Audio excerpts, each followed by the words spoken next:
What's up, guys? Welcome back to Napoli Central. My name is Giovanni, as always, the host of this channel. If you're back, been here before, thank you for tuning back in. Hopefully you'll like the video. If you're new to the channel, Napoli Central, all things Napoli. So I'm going to have a match review now.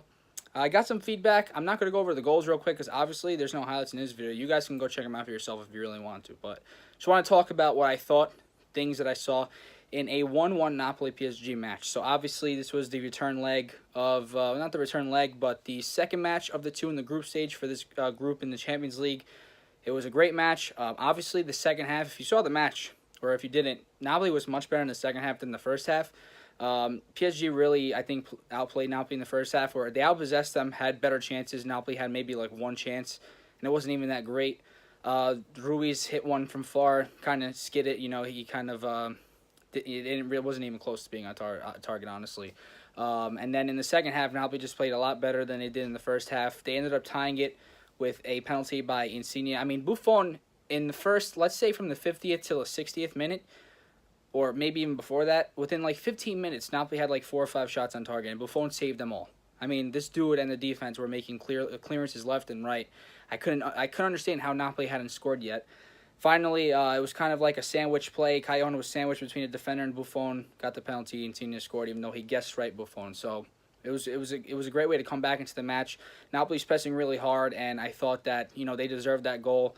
And the goal in the first half really just happened off them switching off. It was literally maybe the last second or two of the added 1 minute into stoppage time in the first half.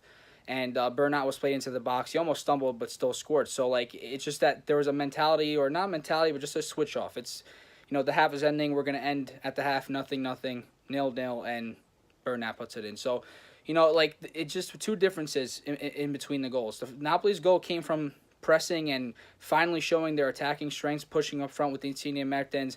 Allan in the midfield making beast tackles all over the place. I mean, Allan was incredible, defending against Neymar, Verratti. I mean, there was countless times in this game, just like there is in every game, that I can say Allan was probably man of the match worthy, and he was.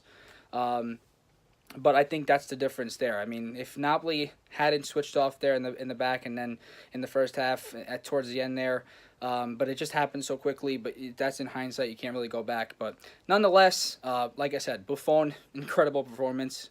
First half was so quiet, but when he was called into play, he made like 4 saves.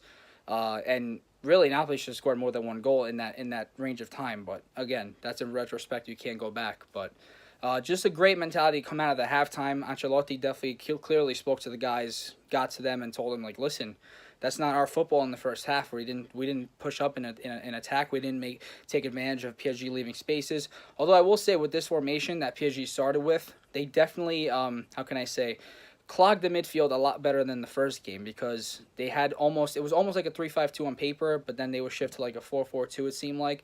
But I mean, they had Meunier and their left back go kind of into the midfield like wing backs, and it almost seemed like there was 5 people in the midfield at one point. Cavani didn't start, came on in the second half, I think in the 75th minute or so. Mbappe and Neymar were the two up top there. But I mean, Koulibaly defended Neymar pretty well. Obviously, that goal in at the end of the first half was on Maksimovic's side, but I think it was Albiol actually defending Mbappe, who put it in for Bernat on the goal. So that's what happened there. But Koulibaly, another outstanding match. Allan, like I said, fantastic match. Ruiz was subbed off for Zielinski, I believe it was. I didn't see too much from Zielinski, but the ball movement was good once he came in. Hopefully he'll get on the score sheet too again soon. And then the weird move was kind of Ancelotti at the end, bringing in Unas instead of Milik, which I thought was very interesting. But it didn't turn out being a bad sub. Obviously, the fresh energy still worked. Didn't turn into a goal, but it is what it is. But the shocking thing is from earlier today, Red Star beat Liverpool 2-0 at home in Serbia. So that goes to show how Serbia is such a tough place to play in. And in that first half especially, Red Star was amazing. I mean, props to them. They were incredible. And like I said, there were some Red Star fans on here before that said I underestimated them. I didn't underestimate anybody.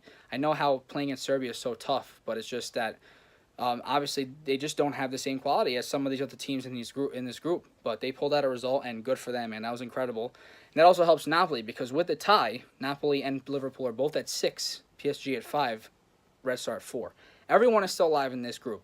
But if Napoli goes and beats Red Star at home next week, they would be at 9 points. And then it leaves PSG and Liverpool in Paris to decide who would be second place. That's if all goes according to plan, because Red Star will still be tough, but Napoli should go ahead and have a better performance at home versus in Serbia, even though in Serbia they did play well.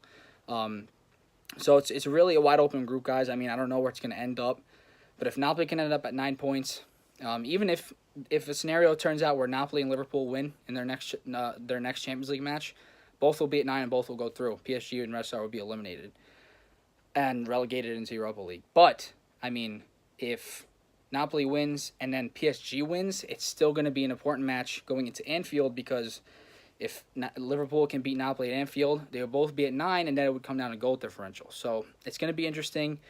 But the 3 standouts for me were Allan again. I mean, this guy did not stop. Even committing the fouls that he did commit, all tactical. I mean, all just good fouls, good tackling all over. Maksimovic was very good, I thought, too, in his position. And then Husai came on for him.